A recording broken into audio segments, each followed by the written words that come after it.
Hello and welcome to History's Cheat Sheet, where we learn about history through bite-sized videos. Last time, we talked about how an ape-like ancestor gradually evolved over millions of years into modern humans, also known as Homo sapiens. However, an important element was still missing: language. I'm not suggesting that they couldn't make sounds, noises, or communicate in some way. What I mean is that they didn't have a complex communication system like we do. Well, certainly, early humans communicated with each other in some way. After all, other animal species also communicate. For example, insects exchange information about food locations. Dogs sniff each other's butts. Many animals communicate vocally. For instance, a dog barking to warn someone. And parrots can even repeat human sentences. But that doesn't mean that they understand what they're saying. Early humans likely communicated with each other through vocalizations or gestures, something like or Brother, But this does not classify as a language quite yet. It is believed that language as we use it developed sometime between 150,000 years ago and 50,000 years ago. So what makes human language special?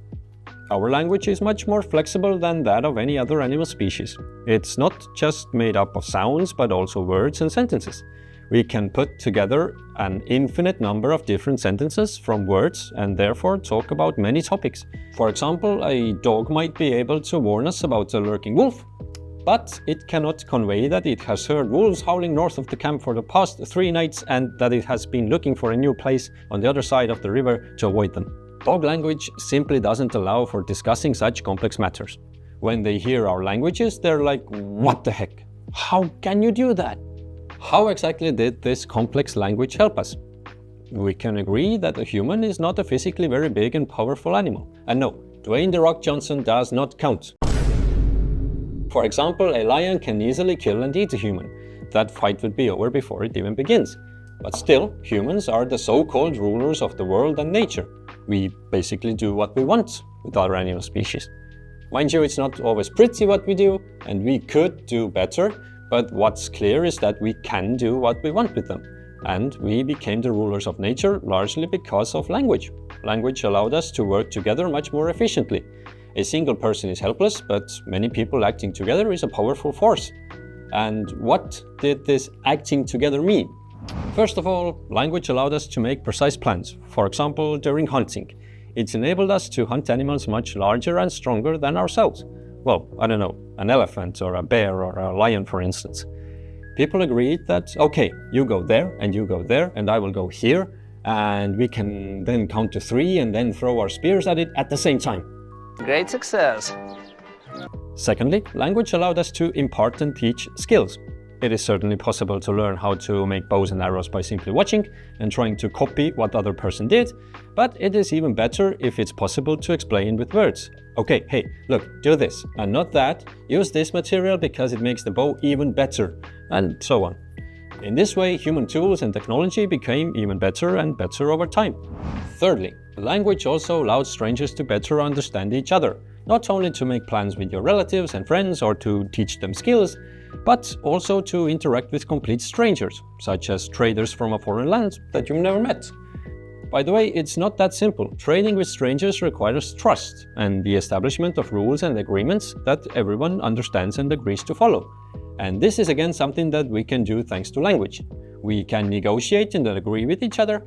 Other animal species are unable to agree on anything. They may have rules, of course. For example, worker bees are collecting honey, but that has not been agreed upon by them. It is in their nature, in their genes, so they cannot help themselves.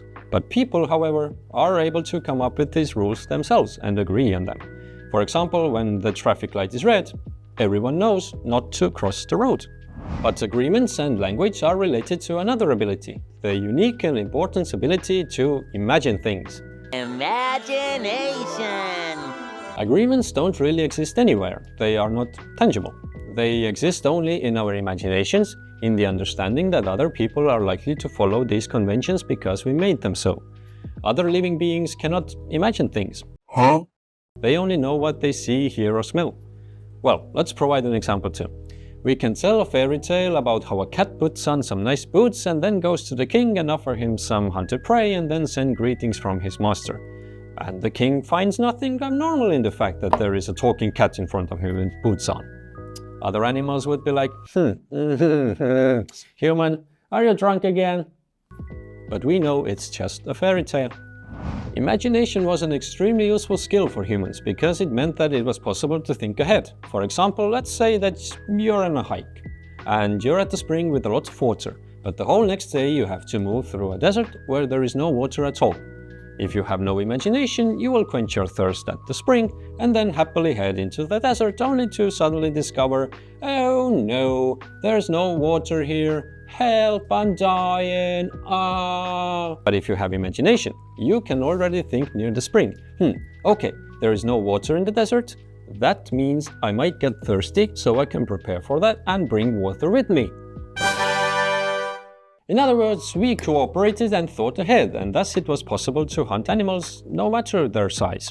And at the same time, thanks to imagination, we were able to invent new things and figure out, for example, how to prevent animals from attacking us or how to control them. And so, because sometime around 100,000 years ago, a language related to thought and imagination arose. Humans became the most powerful and dangerous species on Earth.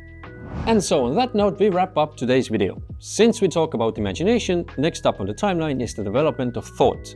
We will also briefly take a look at first early manifestations of art and religion. If you appreciate our content, please support us by subscribing to the channel and giving the video a thumbs up. Thanks for watching, and I'll catch you in the next one. See you soon!